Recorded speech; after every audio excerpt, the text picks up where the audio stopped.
Everyone, আসসালামু আলাইকুম। Welcome to my সামিস cooking recipe চ্যানেলে। আজ আমি আপনাদের সাথে একটি দারুণ স্বাদের রেসিপি শেয়ার করব।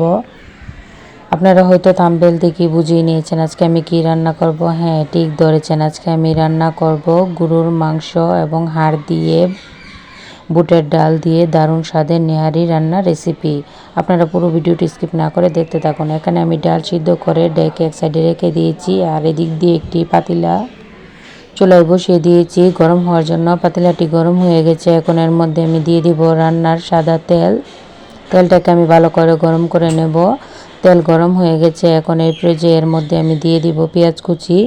আপনারা নেহারির মধ্যে একটু পেঁয়াজ কুচিটা বাড়িয়ে দেবার চেষ্টা করবেন, এতে রেসিপির কালারটা অনেকটা সুন্দর হয় এবং খেতেও কিন্তু অনেক মজা লাগে। আর এখানে আমি দিয়ে দিয়েছি 3টা শুকনা মরিচ এবং দিয়ে দিব ছেঁড়া 2টা কাঁচা মরিচ। এতে করে কাঁচা মরিচ এবং শুকনা মরিচের মিলে একটি ভালো ফ্লেভার চলে আসে রান্নার রেসিপিতে। এখন পেঁয়াজটাকে আমি একটু ভেজে এর মধ্যে দিয়ে দিব গোটা জিরা দিয়ে এটাকে আরেকটু ব্রাউন কালার করে ভেজে নেব। এই যে দেখুন, আমার পেঁয়াজটা খুব সুন্দর করে ব্রাউন কালার করে ভাজা হয়ে গেছে। এর মধ্যে আমি দিয়ে দিব রসুন বাটা এবং আদা বাটা।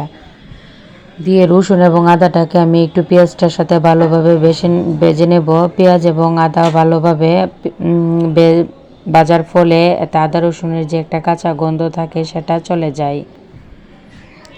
এই যে দেখুন, আমি খুব সুন্দর করে ভেজে নিয়েছি। এখন এর মধ্যে আমি সামান্য একটু পানি দিয়ে দিব। দিয়ে এর মধ্যে একে একে করে আমি সব ধরনের গুঁড়ো মশলা অ্যাড করব। প্রথমে এখানে আমি দিয়ে দিব স্বাদমতো লবণ। তারপরে দিয়ে দিব এখানে আমি হলুদ গুঁড়ো এবং দিয়ে দিব মরিচের গুঁড়ো। জালটা আপনারা আপনাদের যা যা স্বাদ অনুসারে দিবেন, কেননা ডালেতে একটু কমই জাল লাগে। আর এখানে দিয়ে দিয়েছি ধনিয়া গুঁড়ো। জিরে গুঁড়োটা আমি একটু পরে দেবো, কেননা আমি আজকে বাটা জিরা দিব না, আমি আজকে জিরার ফাঁকি দেব। এজন্য আমি একটু পরে জিরা গুঁড়োটা দিয়ে দেব। এত আগে দিলে জিরার গন্ধটা চলে যায়। এখানে আমি কয়েকটা এলাচ, দারচিনি, তেজপাতা দিয়ে দিয়েছি। এই যে কষানো হয়ে গেছে। এখন উপর দিয়ে আমি একটু জিরা গুঁড়ো দিয়ে দিব। দিয়ে আর একটু কষিয়ে এর মধ্যে আমি যে ধুয়ে রেখেছিলাম গরুর চর্বি, হাড় এবং মাংসগুলো, সেগুলো দিয়ে দেব। দিয়ে এখন আমি মশলাটার সঙ্গে ভালোভাবে এগুলো সুন্দর করে মিশিয়ে নেব। এই যে মেশানো হয়ে গেছে। এখন আমি চুলার আঁচটা একবারে মিডিয়াম রেখে আস্তে আস্তে মাংসগুলোকে একদম সিদ্ধ করে কষা কষা করে নেব। আপনারা পুরো ভিডিওটি স্কিপ না করে দেখতে থাকুন এবং আমার রেসিপিটি ফলো করে অবশ্যই আপনারা বাসায় চেষ্টা করে দেখবেন। এই যে দেখুন, খুব সুন্দর করে আমি মাংসগুলো কষিয়ে নিয়েছি। একদম কালারটা কতটা সুন্দর হয়েছে, তাই না? এই পর্যায়ে আমি যে সিদ্ধ করে রেখেছিলাম বুটের ডালগুলো, সেগুলো দিয়ে দেব। আমি সিদ্ধ করে ঢাকনা দিয়ে ঢেকে রেখেছিলাম, এই জন্য এই যে দেখুন ডালগুলো খুব সুন্দর করে গলে গিয়েছে। এই পর্যায়ে আমি ডালগুলো এখন এর মধ্যে দিয়ে দিব। দিয়ে আমি ডালগুলো আর মাংসগুলো সবগুলো একসাথে খুব সুন্দর করে মিশিয়ে নেব। আপনারা এটা রুটি কিংবা ভাত যে কোনো দিয়ে খুব মজা করে খেতে পারবেন অনায়াসে। একদম মজাদার একটি খাবার।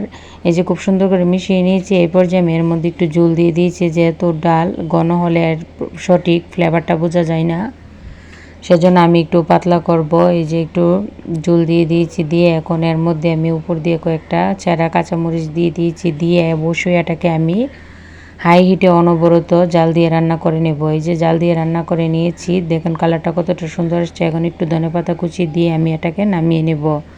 আপনারা আমার টিপসটি ফলো করে একবার বাসায় চেষ্টা করবেন এবং অবশ্যই আমার ভিডিওটি যদি ভালো লাগে তাহলে একটা লাইক দিয়ে আমার চ্যানেলটিতে সাবস্ক্রাইব করে রাখবেন, যাতে আমি ভিডিও ছাড়ার সাথে সাথে আপনারা নোটিফিকেশন